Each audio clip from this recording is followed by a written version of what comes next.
Ես բայելու եք, ոնց որ հիմա։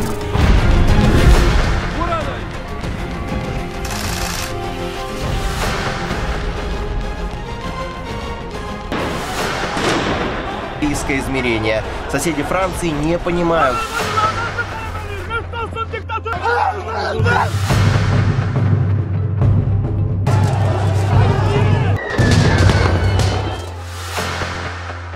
Արցախում մեկնարկած համաժողովրդական շարժումն այսօրվանից կծավալվի նաև Հայաստանի Հանրապետությունում։ Ցեխն ու Սելավը հասել են մինչև Արարատի ստորոտը, մանրամասներ։ Սարատովում ջրեղեղ է, կան զոհեր։ Ղրիմի կամրջի արտակարգ իրավիճակի պատճառը պայթյուններն են։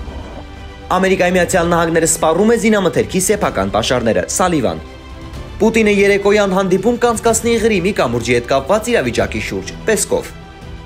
Եվրոպական խորհրդի ղեկավարը որոշել է Զելենսկիին չհրավիրել Եվրամիության եւ CLAC-ի գագաթնաժողովին։ Ղրիմի կամրջի արտակարգ իրավիճակի պատճառը պայթյուններն են։ Ղրիմի կամրջի վրա տեղի ունեցած արտակարգ պատահարի վերաբերյալ վերջին տեղեկության համաձայն կամրջով երկաթուղային հաղորդակցությունը վերականգնվել է։ Ղրիմի ղեկավարությունը հայտնել է, որ ավտոբուսի ուղևորներին կամրջով կտեղափոխեն էլեկտրագնացքներով, մարդատար ավտոմեքենաների համար հասանելի է երկու տարբերակ երթուղի նոր տարածաշրջաններով կամ լաստանավային անցում։ Ըստ ռուսական լրատվամիջոցների արտակարգ իրավիճակի պատճառը պայթյուններն են։ Երկու պայթյունը տեղի է ունեցել ժամը 3:00-ից 3:20-ի սահմաններում, որից հետո կամրջի վրա երթևեկությունը դադարեցվել է։ Ռուսաստանի ազգային հակահաբեկչական կոմիտեն հայտնել է, որ երկուշաբթի գիշերը կատարվել է ահաբեկչություն եւ Ղրիմի կամուրջի վրա հարձակումն իրականացվել է ուկրաինական վերջերյա դրոնների միջոցով։ RBK Ուկրաինա լրատվական գործակալությունը հղումանելով ուկրաինական անվտանգության ծառայության աղբյուրին հաղորդել է, որ Ղրիմի կամուրջի վրա հարձակումն ուկրաինական հատուկ ծառայության եւ ռազմածովային ուժերի հատուկ գործողությունն է, որի համար օգտագործվել է վերջերյա դրոններ։ Հարձակման հետևանքով զոհվել է 2 քաղաքացի, 1 երեխա վիրավորվել է։ Արցախում մեկնարկած համաժողովրդական շարժումն այսօրվանից կծավալվի նաև Հայաստանի Հանրապետությունում։ Արցախում մեկնարկած համաժողովրդական շարժումն այսօրվանից կծավալվի նաև Հայաստանի Հանրապետությունում, այս մասին Facebook-յան իր էջում գրել է Արցախի Հանրապետության պետնախարար Գուրգեն Ներսիսյանը։ Առավոտյան ժամը 11:00-ից Հայաստանում Արցախի ներկայացուցչության եւ Արցախի կառավարման օպերատիվ շտաբի համակարգմամբ կկազմակերպվեն Արցախում ստեղծված իրավիճակի վերաբերյալ իրազեկման ակցիաներ։ Կոչ եմ անում բոլորին միանալ շարժմանը եւ մասնակից դառնալ նախատեսված միջոցառումներին։ Հումանիտար աղետալի վիճակում գտնվող Արցախի ժողովուրդը ելել է ոտքի ու դիմում է բոլոր հայերին Սփյուռքում եւ Հայաստանում։ Այնինչ անգամ այս իրավիճակում կան մարդիկ, որոնք առաջնայինը թողած ընկած են պատճառաբանությունների հետևից։ Մեկն ասում է, եթե ակցիան ուղղված չէ ռուսների դեմ չեմ մասնակցում, մյուսն արևմուտքին է դեմ։ Երրորդը պահանջում է դեսպանատների փոխարեն Հայաստանի Հանրապետության կառավարության առաջ հավաքվել։ Մեկ ուրիշը այլ պատվերներ ունի։ Որպես Արցախում ստեղծված օրասական վիճակին ամենախորը տիրապետող մարդ, խնդրում եմ վերջ տալ այդ պատճառաբանություններին, համախմբել ու գործել։ Բոլոր ուղղություններով էլ ասելիք ու անելիք կա, եթե անհրաժեշտ են սեփական անգործությունը հիմնավորող պատճառաբանություններ, գոնե կողքից մի խանգարեք, գրել է նա։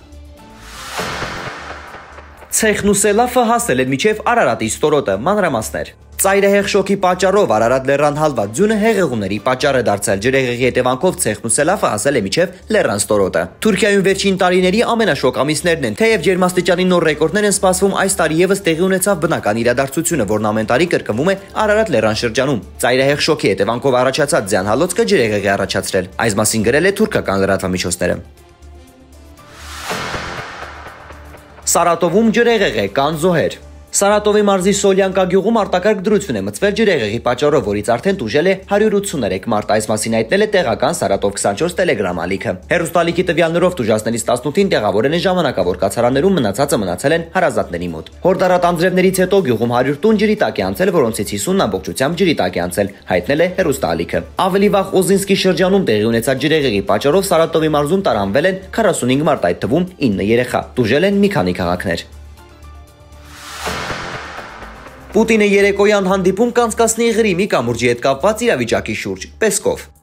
Ռուսաստանի Դաշնության նախագահ Վլադիմիր Պուտինը ժամը 17:00-ին հանդիպում կանցկացնի Ղրիմի կամուրջի հետ կապված իրավիճակի շուրջ, այս մասին հայտարարել է նախագահի մամուլի քարտուղար Դմիտրի Պեսկովը։ Նրա խոսքով այս պահին պետության ղեկավարի անունից տարածաշրջան է թռչում Ռուսաստանի Դաշնության փոխվարչապետ Մարատ Խուսնուլինը։ Իրավիճակին տեղում ծանոթանալուց հետո նախագահը երեկոյան ժամը 7-ի մոտ ակնկալում է ավիատիեզերական ուժերի մասին զեկույց։ Օդատիեզերական ուժերի վերաբերյալ հանդիպում է լինելու, որի ընթացքում Խուսնուլինը կզեկուցի իրավիճակի մասին, գործերը տեղում, հավելել է Պեսկովը։ Նա նաև նշել է, որ Պուտինն ընդունել է Խուսնուլինի, ԱԴԾ ղեկավար Ալեքսանդր Բորտնիկովի, տրանսպորտի նախարար Վիտալի Սավելիևի եւ Ղրիմի ղեկավար Սերգեյ Աքսյոնովի զեկույցները Ղրիմի կամուրջի վրա տեղի ունեցած ահաբեկչության հետևանքների մասին։ Նախագահը հանձնարարականներ է տվել Ղրիմի կամուրջի վրա տեղի ունեցած ահաբեկչության լույսի ներքո Ղրիմի ուղղությամբ երթևեկությունը կազմակերպելու, ճանապարհին մարդկանց օգնություն ցուցաբերելու համար։ Ամերիկայի Միացյալ Նահանգները սպառում է զինամթերքի սեփական պաշարները։ Սալիվան։ Ամերիկայի Միացյալ Նահանգները սպառում է զինամթերքի սեփական պաշարները, քանի որ Վաշինգտոնը ռազմական օգնություն է ցուցաբերում Ուկրաինային։ Այս մասին հայտարարել է Ամերիկայի Միացյալ Նահանգների ազգային անվտանգության հարցերով խորհրդական Ջեյք Սալիվանը։ Նախագահ Ջո Բայդենի վարչակազմը պաշտոնը ստանձնելուց հետո պարզել է, որ 155 զինամթերքի ընդհանուր պաշարը, որը ՆԱՏՕ-ի ստանդարտ զինամթերքն է, որն օգտագործվում է հրետանային կրակայերթի համար, համեմատաբար ցածր է, ասել է Սալիվանը։ Սալիվանն ասաց, որ վարչակազմը նաև իմացել է, որ տարիներ կպահանջվեն ոչ թե ամիսներ, որպեսզի համալրվեն պաշարները կառավարելի մակարդակով, ինչը հեշտ խնդիր չէ Ուկրաինայի պատերազմը լրացնող երկրի համար։ Նախագահ Բայդենը հրամայել է իր Պենտագոնին արագ աշխատել ընդլայնելու ԱՄՆ կարողությունը արտադրելու բոլոր զինամթերքները, որոնք մեզ կարող են անհրաժեշտ լինել ցանկացած հակամարտության դեպքում ցանկացած ժամանակ։ Ամիս առ ամիս մենք մեծացնում ենք զինամթերքի մատակարարման մեր կարողությունները, ասել է նա։ Եվրոպական խորհրդի ղեկավարը որոշել է Զելենսկիին չհրավիրել Եվրամիության եւ CLAC-ի գագաթնաժողովին։